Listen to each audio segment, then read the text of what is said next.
এবারে খেলতে বেরিয়ে নিখোঁজ ষষ্ঠ শ্রেণীর পড়ুয়া। ঘটনাটি ঘটেছে মালদা শহরের কৃষ্ণপল্লী বাপুজি কলোনি এলাকায়। নিখোঁজ পড়ুয়ার নাম রেহান শেখ। সে মালদা টাউন হাই স্কুলের ষষ্ঠ শ্রেণীতে পড়াশোনা করে।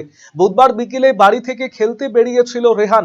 তারপর থেকে আর তার কোনো খোঁজ পাওয়া যায়নি। পরিবারের লোকজন, আত্মীয় স্বজন থেকে শুরু করে বিভিন্ন জায়গায় খোঁজ চালিয়েছেন, কিন্তু খোঁজ মেলেনি ওই পড়ুয়ার। এই ঘটনায় মালদার ইংরেজবাজার থানায় অভিযোগ দায়ের করা হয়েছে ওই ছাত্রের পরিবারের পক্ষ থেকে। যদিও এখনো পর্যন্ত রেহানের খোঁজ না পেয়ে দুশ্চিন্তায় পরিবারের লোকজন। আমি মালদা ইংরেজবাজার থানা তো ডায়েরি করা আছে, স্টেশনেও করা আছে। তারপরে আমার ছেলে যে যাদের সাথে খেলে তাদেরকেও জিজ্ঞাসাবাদ করা হয়েছে, ওদের সাথে নাই আমার ছেলে। বুধবারের দিন 5:30টার দিকে আমার ছেলে বেরিয়েছে বাড়ি থেকে। কি বলেছিল? কিছু বলে যায়নি। না, কোথায় থেকে প্রথম দেখা হয়েছিল ছেলের সাথে? তারপরে আমার ছেলে আমার বাড়ি দিয়েই আমার ছেলে গেছে, আমার সাথে একসাথেই গেছি আমরা। না, সেদিন কিভাবে কাটালো সারাদিন আপনার সাথে? তারপরে কিভাবে হলো? খেলছিল বাইরে, দিয়ে আমি বললাম কি তুই এতক্ষণ বাইরে থাকছিস, তুই ভাতটা ঠিক টাইমে খাস না। বলছে মা আমি ভাত খেয়ে নিয়েছি। হ্যাঁ, এখানে এগুলোতেই খেলে। দিয়ে আমার সাথে আসলো, আমার সাথে দোকানও গেল। আমি দোকানে কুরকুরাও আমার ছেলেকে আমি কিনে দিয়েছি। আমরা একসাথে বেরালাম। বেরিয়ে আমাকে দেখে ওই দিকটা গলিতে ঢুকে গেল। আমি ভাবলাম কি আমার ছেলে হয়তো আমাকে দেখে ভয়ে আসলো না, আবার তো ওই আসবেই। তারপরে আমার ছেলেকে আমি 9টা থেকে আমি খুঁজতে বেরিয়েছি রাতে। হ্যাঁ, তা আমার ছেলেকে আমি আর খুঁজে পেলাম না। আত্মীয় স্বজনের বাড়ি খুঁজেছেন? সবার বাড়িতে খোঁজা হয়েছে। কি চাইছেন? আমি চাইছি আমার ছেলেটাকে আমার কাছে ফিরিয়ে দেখ।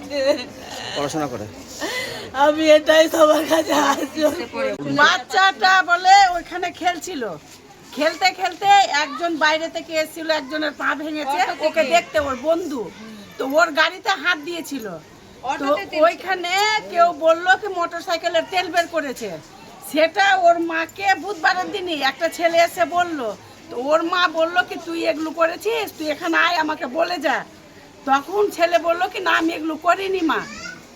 তারপরে ওই যে বাচ্চা গেছে ওর মায়ের কাছ থেকে একটা কুরকুরা নিয়ে, তারপরে আর বাচ্চা বাড়ি ফিরিনি। কবে এটা বুধবারের দিনের ঘটনাটা, 5টার সময়, 5:30টার সময় খোঁজাখুঁজি করেছে। হ্যাঁ, তারপর থেকে যখনই 9টা বেজেছে তখনই গোটা খুঁজাখুঁজি। ওই গলি দিয়ে বেরিয়েছে বাচ্চা। 9টার পর থেকেই বাচ্চা খুঁজাখুঁজি।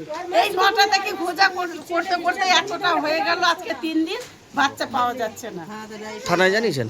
থানাতে জানিয়েছি। ওল মালদার থানার পুলিশ কালকে এসেছিল, অনেক তদন্ত হয়েছে।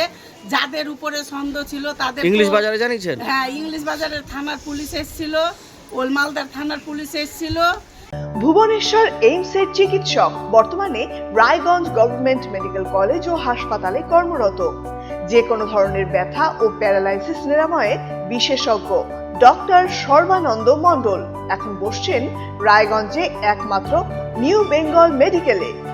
রিহ্যাবিলিটেশনের স্ট্রোক পেশেন্ট এক সাইডে কাজ করছে না, প্যারালাইসিস দুটো পা কাজ করছে না, বা জিবিএস 4টে হাত পা কাজ করছে না, এদের জন্য আমি রিহ্যাবিলিটেশন করি। আমি এমসে ছিলাম, আমি এমস থেকে এখানে অ্যাসিস্ট্যান্ট প্রফেসর এইচওডি হয়ে রায়গঞ্জ মেডিকেল কলেজে আছি।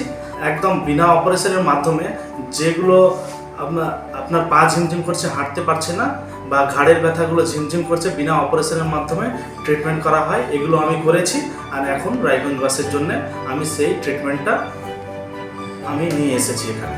আমাকে নিউ বেঙ্গল মেডিকেলে আমাকে পাবেন। আমার সাথে কন্ট্যাক্ট করতে হলে নিউ বেঙ্গল মেডিকেলে যোগাযোগ করুন।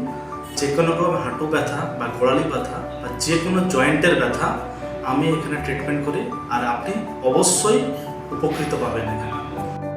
হুইলচেয়ার, স্ক্র্যাচ, ওয়াকিং স্টিক সহ অন্যান্য প্রয়োজনীয় সিনিয়র সিটিজেনদের জন্য আধুনিক সরঞ্জামও এখানে পাওয়া যায় সুলভ মূল্যে।